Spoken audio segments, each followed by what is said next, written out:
Halo penonton, di balik kesenangan dan keseruannya, TikTok dapat memberikan dampak buruk kepada manusia, terutama pada kognitif otak. Generasi muda dianggap sebagai yang paling aktif menggunakan platform ini, tidak menyadari bahwa ada bahaya yang mengintai. Study of nearly 12,000 adolescents to look at the impact that many childhood experiences, including those social media feeds, have on cognitive brain development. TikTok clips are designed to continue to engage the attention. And to turn away is very, very difficult because it's like after you've been, say, fasting for 3 days, it's hard for anybody to pull back from. Durasi video TikTok biasanya berada pada rentang 15 hingga 60 detik. Walaupun pada Maret 2022 pengguna TikTok dapat mengunggah video berdurasi lebih panjang hingga 10 menit, tapi pengguna media sosial asal Cina ini sesungguhnya sudah terbiasa dengan durasi video-video yang pendek. Hal inilah kemudian yang menjadi titik bahaya. Para penonton TikTok akan mengalami penurunan beberapa fungsi otak. Menurut sebuah artikel dari The Independent, mereka yang menggunakan spesifik aplikasi tersebut selama lebih dari 90 menit dapat mempersempit rentang kemampuan dalam berkonsentrasi dari waktu ke waktu. Secara umum, penggunaan media sosial yang berlebihan memang bisa berakibat buruk kepada otak. Hal itu juga sejalan dengan penelitian yang dipublikasikan oleh Technical University of Denmark dan Nature Communication. Meskipun dua penelitian tersebut tidak secara eksplisit membicarakan TikTok, tapi keduanya secara relevan menunjukkan bahwa aplikasi media sosial benar-benar memengaruhi kognitif otak, terutama terkait konsentrasi dalam waktu yang lebih lama. Penonton yang sebelumnya biasa menonton video di YouTube dengan kisaran video berdurasi 10 hingga 30 menit, menemukan dirinya hilang kesabaran setelah menggunakan TikTok dan kesulitan kembali menonton video yang lebih panjang, bahkan ketika konten tersebut sangat menarik. Jadi mudahnya ketika individu menemukan video panjang, dia akan cepat bosan dan ingin segera beralih ke konten selanjutnya. Hal ini bisa jadi menandakan aliran konten cepat yang mudah di TikTok dapat memengaruhi cara kita mengkonsumsi jenis video dan konten lain di berbagai platform media sosial. Meskipun TikTok dipenuhi kreativitas, tapi hal itu juga dapat berdampak dalam jangka panjang, apalagi jika sudah kecanduan. Banyak pengguna TikTok tidak sadar bahwa secara mental mereka terganggu. Berbagai pihak mengatakan bahwasannya belum ada cara yang efektif untuk menghentikan kecanduan tersebut. Sejauh ini cara yang paling tepat adalah upaya meminimalisir, yang kemudian berharap para pengguna sadar bahwa aktivitas scrolling medsos itu sangat-sangat tidak baik, terutama jika dilakukan terlalu lama. Semakin banyak pengguna yang menyadari kondisi ini, semakin mudah juga untuk membicarakan masalah kesehatan mental tersebut dan mencoba mengelola gejalanya dan menemukan penangkalnya. TikTok ini dianggap sebagai kokain digital yang bahayanya jelas dan mengintai sehingga harus dihindari. Tapi seperti paradoks yang mengesankan, bahwasannya TikTok pernah atau mungkin menjadi alat terapi atau obat bagi mereka yang bosan dan tidak bisa keluar rumah, terutama saat pandemi masih sangat ganas beberapa waktu lalu. TikTok memberikan banyak hiburan ketika masyarakat diperintahkan untuk membatasi kegiatannya di luar ruangan.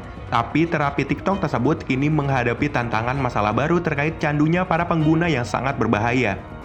Yes, well, like many apps that target the younger age group, kids are really interested in TikTok because it's fun, it's engaging, leading to addictive type behaviours. And because of the excessive brain stimulation, like you said, short, succinct, 15-second videos that capture their attention. Penelitian yang dipublikasikan International Journal of Environment Research and Public Health mengemukakan temuan mereka soal dampak buruk penggunaan TikTok, yaitu bisa melemahkan memori kerja otak. Lebih dari itu, para pecandu juga punya relevansi terhadap kondisi depresi, kecemasan, dan stres. Para peneliti telah menyimpulkan kondisi-kondisi tersebut kemungkinan jadi salah satu penyebab pengguna TikTok punya masalah memori kerja yang lebih buruk.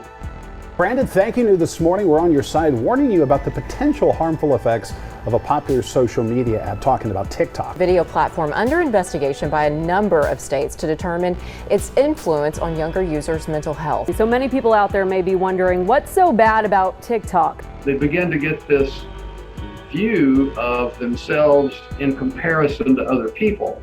And the more of that we see, the more distorted our view of what it's like to be good. We don't have an awareness of what we're doing to our own brains Tim peneliti juga memisahkan hasil penelitian secara gender. Hasilnya, laki-laki memiliki skor kondisi depresi, kecemasan, dan stres yang lebih tinggi, serta kapasitas memori kerja yang lebih rendah.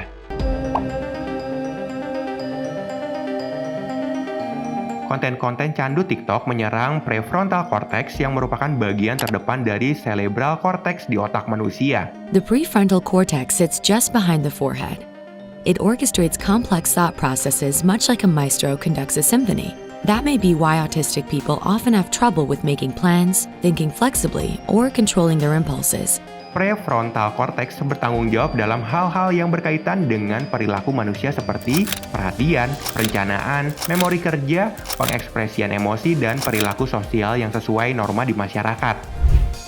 Jika hal-hal krusial itu terganggu, otomatis kehidupan serta interaksi dunia nyata juga akan terdampak dan malah akan menyulitkan individu tersebut. TikTok memang menawarkan kebahagiaan, tapi kebahagiaannya adalah semu.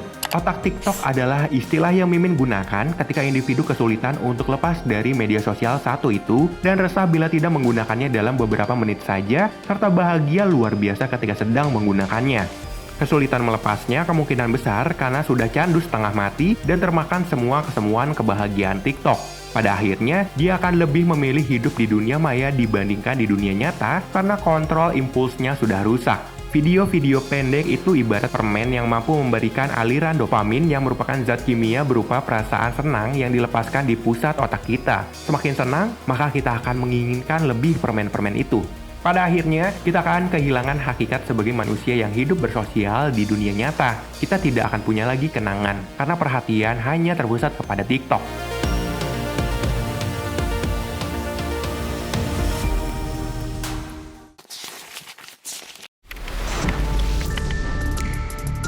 How much time do you actually spend on screens? I check my phone pretty regularly, I'd say. What's pretty regular? Every at least 10 to 20 minutes. Is that a conservative estimate? Probably. Ya, penggunaan TikTok harus sangat dibatasi dengan beberapa catatan. Orang tua juga bisa membatasi penggunaan khususnya TikTok dengan fitur Safety Mode Family atau Digital Wellbeing untuk mengontrol berapa waktu yang pengguna habiskan saat menggunakan TikTok. In response, TikTok has said they care deeply about the well-being of their community, even launching this digital well-being section in settings where parents can set a limit on time. Parents can also turn on restricted mode, which blocks some inappropriate content. Masalah konten yang tidak layak seperti terorisme, ujaran kebencian, pembunuhan, perdagangan manusia, dan sebagainya telah diatur melalui community guidelines-nya. Jadi kiranya para orang tua sedikit bisa lebih lega. Tapi kebanyakan konten kreator TikTok adalah orang yang usianya di atas 18 tahun. Jadi ini juga mesti jadi catatan karena terkait batasan usia penggunaan minimumnya adalah 13 tahun.